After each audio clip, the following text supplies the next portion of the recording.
Okay, we can move it. Yeah, move it back to. move it when, yeah. Okay, go. Yeah. It's always been a pretty good community space. Back to where it was. Yeah, just position it as you need it. Okay. Yeah, because he'll just refer to it. You know, and they can look at it afterwards. Is that better? Maybe this one could move a little bit. This way? Yes. Okay. Freedom? Yeah. So we'll put it on YouTube. This is live streaming, but we don't advertise. But you can, if you want a copy of it. Oh, yeah, I think you would. I was going to take some in my camera, which is my iPhone. But then now you don't have to. Yeah, I'll just do it. So you're live streaming, is it going to be recorded? Yes, Okay. it's going to be on YouTube. Oh, okay, great. Yeah. That's so, wonderful. So you can either have a copy of it, or you can actually go on to YouTube. Okay, we'll just talk about it after. Yeah, you were pretty open. Okay. So we'll start in about a couple minutes? Sure. Okay. Go through the person in the right.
Okay, we're going to start. Come on in, take a seat. Sit down.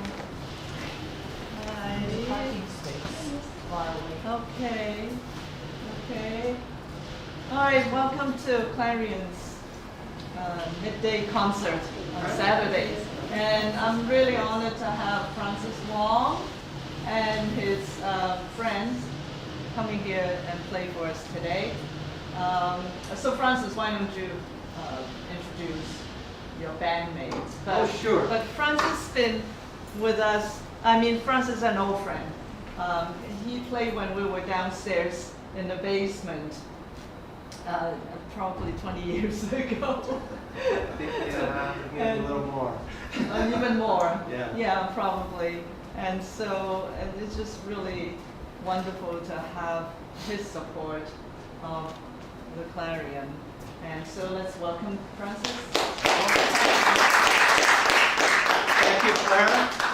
And let's give another hand for Clara and the Clarion. It's some of you may remember that this used to be the music store, the Clarion Music Center, and the music center went out of business a while ago, but Clara decided to open this up as a nonprofit performing arts space. And she has the youth theater. He's got And the Grand Avenue Follies. yeah, and film screenings and Open nights. open mics. Is there an exhibit downstairs? And Showgirl Magic Museum, which we put together during COVID. So you are all welcome to visit the museum after. So as an artist who's been working in the community since the 80s, it's just really heartwarming to have a space to come. And especially, of course, I love the fact that she programs jazz. And it keeps up a not as well-known tradition of jazz in Chinatown, going back to, remember Pearl Wong? They used to have jazz at the Great Eastern and so we're keeping it up here. Yeah, so thank you, Clara. Thank you. Yeah, here. So let me introduce the other two parts of the Francis Wong 3. And there is a 4, I think. Oh yeah. Yeah, that shows us. Well, I won't make any math jokes. Okay, so Erika Oba on the piano, and Deszon Claiborne on the drums. So some of you know that recently my 101-year-old father passed away. And so, with your indulgence, I'd like to just play a piece for him that I wrote called High River, which is for the river that goes through the city of, well, when he was there it was called Tinsagu. It's called Tianjin now. So, and it's a deep water, the river's quite deep, and it used to be, in his day, the ships could come right in on the river and unload stuff there, and then they would take the stuff to Beijing. And so that was kind of his hometown as a teenager. And when we visited China for the first time in 50 years, in 2001, he returned home. He used to stand, the height is over the river, and he used to stand there watching the river go by every morning at 6 o'clock as the sunrise. And so all his memories and this idea of course, rivers are an important metaphor in our society for history and for culture and the things that we've been through. There's a famous Langston Hughes poem called "I've Known Rivers," So some of you may be familiar with The Return of the Jedi. And so I figured, since my father transitions to the ancestors, he gets to come back at whatever age he wants.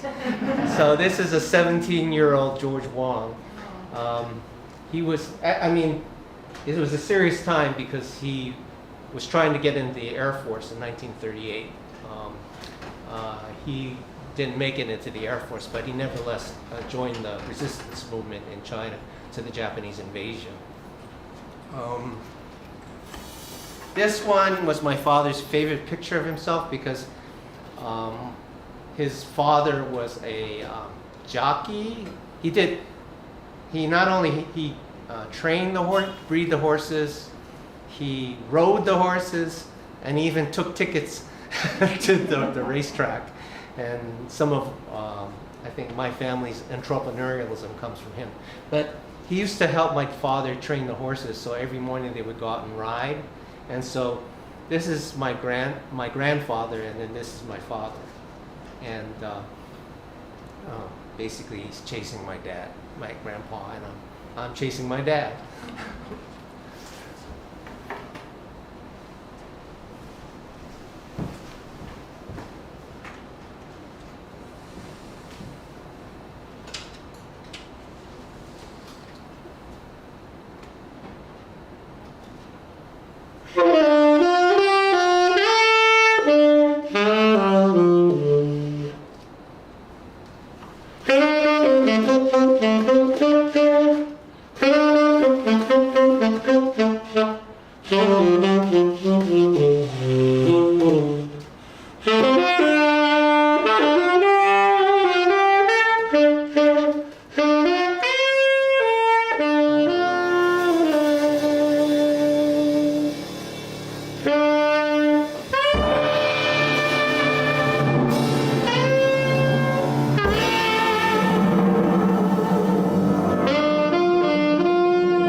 we're going to continue with a couple of pieces that kind of started to get into some of the times we're in. So this piece is a reference to James Baldwin's book, The Fire Next Time. It's called The Fire This Time. So a lot of people are talking about that. And The Fire Next Time was a book of essays, collection of essays by the famed writer, black writer James Baldwin about race in America. And so this one is kind of about the times we're in right now. So.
Black Lives Matter.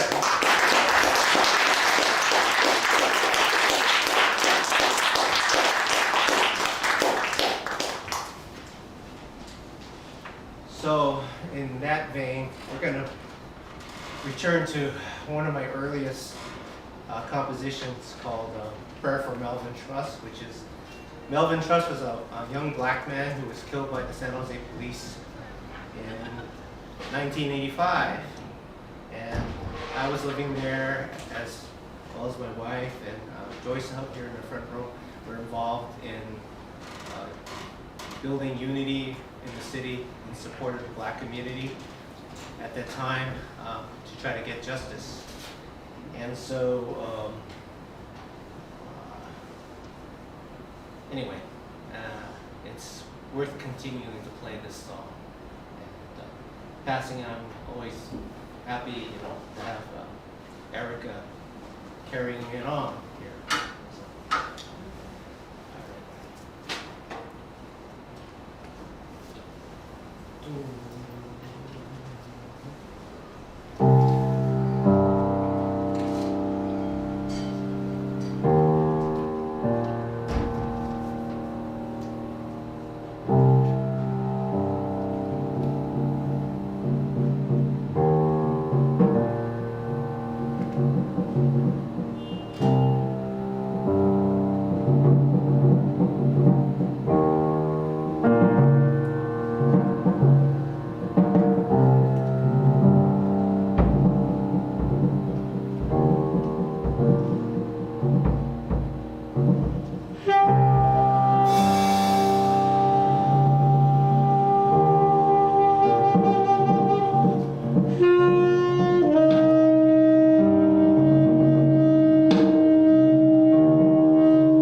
Okay, we're going to do a little something different in my concerts.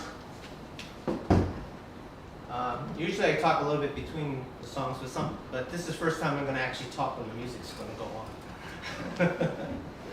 So I have a spoken, I guess it's called spoken word. I've been working on a memoir project. I'm 65 years old and I retired from Asian Improv Arts, and I started to write little stories about my experience, some of my experiences. And particularly, I've been encouraged to do this because in my generation, in my cohort, there weren't very many Asian Americans doing what I was doing. I mean, I was doing good things. So this is called It Ain't So Bad. And I'm going to do a little duet here with Deszon. I'm doing commentary on my, I guess I'm standing up here. I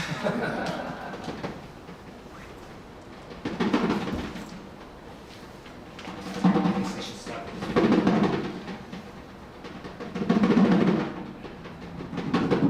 Vinay Patel, Administrative Director at Asian Improv Arts, and I were walking along the street in Minneapolis, Minnesota, one beautiful summer day in 2002. We were in town for a Meet the Composer, now New Music USA. It's a big music organization that gives out grants. And we actually got a big one. So we would go every year to a conference and meet the other composers. And Jon Jang was on the trip too, except he was doing something else that afternoon. So we're walking along the street, and Vinay's on the curbside, I'm on the inside. Okay? And then a car slowly passes us by. I didn't really notice because sometimes I'm a little spaced out. So I was occupied with thoughts about being there at the conference and what I would say and things like that. And so then Vinay says, "Hey, Francis." So, yeah, sometimes Vinay has to get my attention. So those guys were spitting at us. And I'm pretty sure it's because we're Asian. And I'm thinking, right, I don't suppose it's because they have heard of us and don't like our music. Now, it wouldn't be the only incident on the trip as we wandered around the downtown area. Right? Vinay seemed, so that's one of the reasons why Vinay's been with Asian Improv for so many years, is because he kind of has this, some of you guys may remember Lost in Space, the robot, danger, danger. And so he seemed to have a sixth sense for assessing situations, and he says, so this was me and John and Vinay trying to get something to eat. And Vinay, and he goes, guys, I don't think this place is such a good idea. As everyone in this TGI Fridays turned around and glared at us, three Asian guys trying to get a bite to eat. So we had also heard that one of the African American members of our composer group had been subject to racist comments trying to get into the hotel bar. So even 20 years after the killing of Vincent Chin in Detroit and the release of his two killers with no jail time, we were conditioned to look out for situations where things could possibly get out of hand. You know, in a restaurant, a bar, on the street.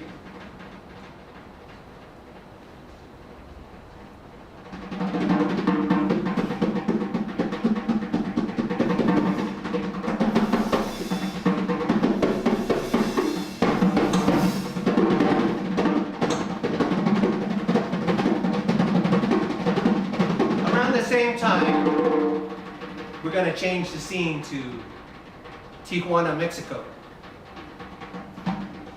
So So I was on a trip with Glenn Horiuchi, his wife Edna, and Chicano poets Juan Felipe Herrera and Margarita Luna Robles. And we had a performance that day, and we were going out to a taqueria after the gig. And in an instant, Glenn was staring into a beer bottle brandished into his face by a white U.S. sailor out for a good time. And he said menacingly, "How about you open this for me with your buck teeth?" It's amazing how enduring that stereotype is. Anyway, Margarita quickly grabbed Glenn's hand and led us out of there without any incident. This is the highs and lows of being artists. After we're on such a high from a well-received performance that evening at the Tijuana Cultural Center to an audience of Mexican writers, in which Glenn shared with Juan Felipe translating the story of Japanese American incarceration in World War II.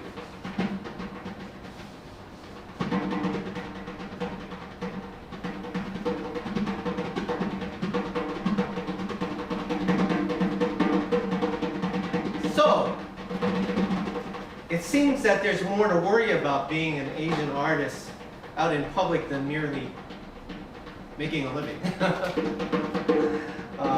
We, just being who we are, face the possibility of racial violence seething just underneath the surface of our interactions in society, whether in our hometowns or on the road. We are reminded of this during the pandemic with the hate-driven beating of pianist Tarataka Uno in a New York subway in September of 2020. Or closer to home for us in San Francisco was the assault on one of Lenora Lee's dancers during rehearsal in Chinatown. There's a line in one of Jenny Lim's poems, "It ain't so bad," referring to our tendency to downplay the abuse that we have faced. But as we have learned so painfully in the Vincent Chin case, among others, it could be that bad.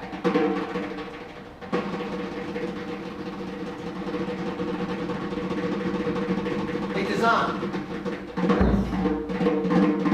ever had that feeling when you've played your heart out on stage at an outdoor July 4th Independence Day event, and a white guy comes up on stage right after the set to announce, "Party at the Surfer Bar!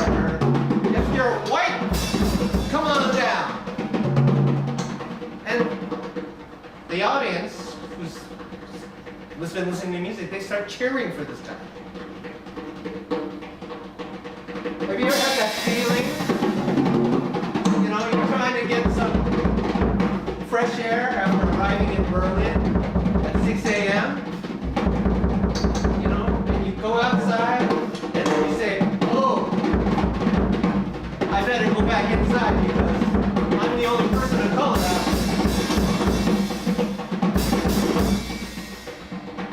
Or that feeling that when the band you are in gets fired from a gig and kicked out of the hotel because members of the local police are in the audience and don't like your song commemorating the young black man unjustly killed by the police.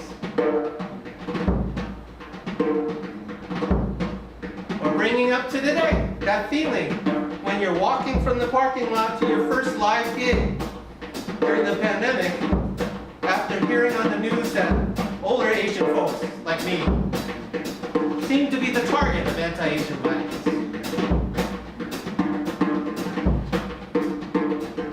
Well, as I have been told by my mentors, it's part of the gig. Indeed, with visibility comes risks. But as Jon Jang and I decided decades ago in starting Asian Improv Arts, in the wake of the Vincent Chin movement, we will not be silenced or erased, and we must raise our voices. Thank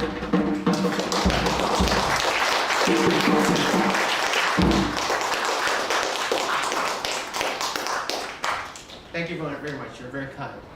And after the show, if you want to come up, that part of the story was turned into a cartoon strip by Katie Kwan.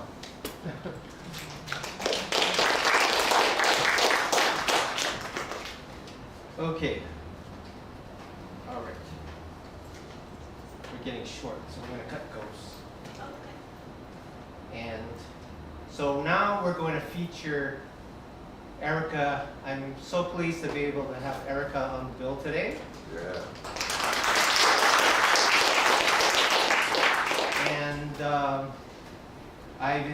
of course you've been hearing her pianistic magic all this time, but she's going to play one of her compositions. So, and maybe you can say something. Sure. This is a song called The Goodbye Song that I wrote 7 years ago as part of a suite of music themed around rituals of death. I wrote it with my bandmates to help commemorate one of our friends who passed that year.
So I thought of adding a little dolce to the program here for our last piece. So I'm going to invite our dear friend Wesley Ueunten to perform this Okinawan song called Tinsagu no Hana. And he's going to be playing the sanshin and singing. Maybe you can say something about the song, right? Professor Wesley Ueunten. It's a joy to be here, and really an honor. I don't know why I'm really nervous.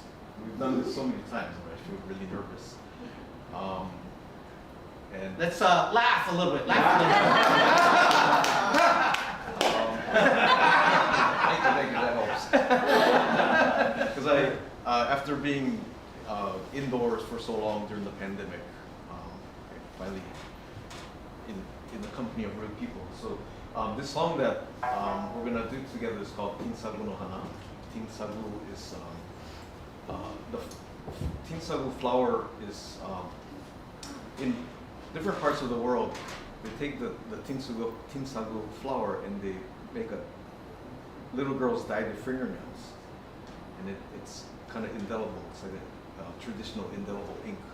And so the song says, in the way that you dye your fingernails, take the teachings of your parents, more specifically your mother, and dye it into your heart. And so that's how messages get passed down the generation. I think this song is also about how things pass through time and space, and in the space between us, I hope we can convey that warm feeling you have, that you get from your mother, your parents, that comes down from the past generation, and the warm feeling we want to share with other people. So I think that's ultimately what this song is.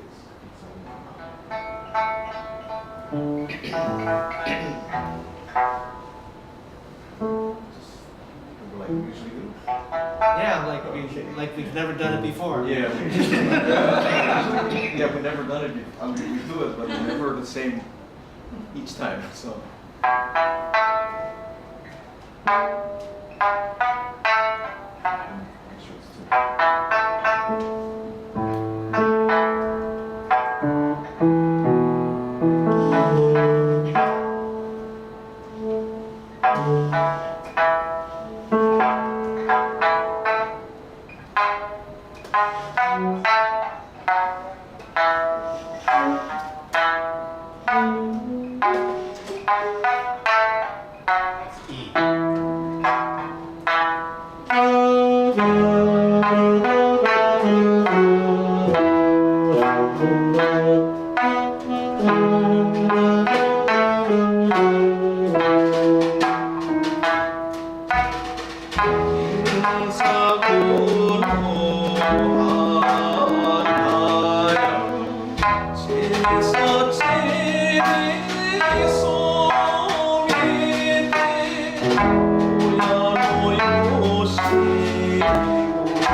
We never did it that way, right?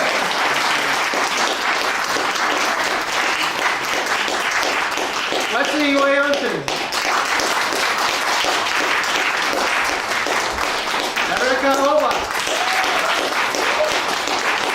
Deszon Claiborne. And I am Francis Wong.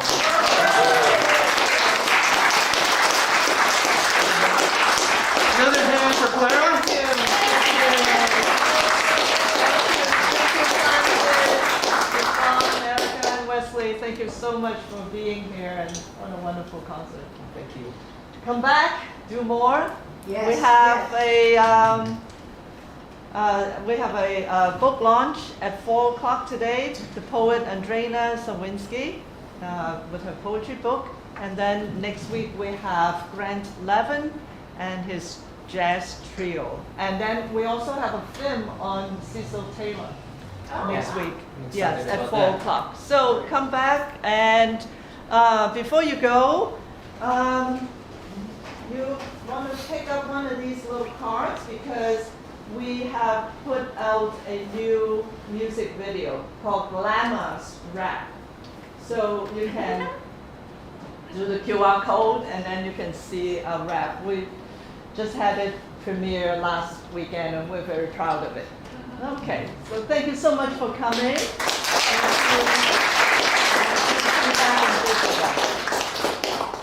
Feel free to come up and Come up and see the look at the cartoon. Yes. Thank Yeah. you. 너무 아리가또.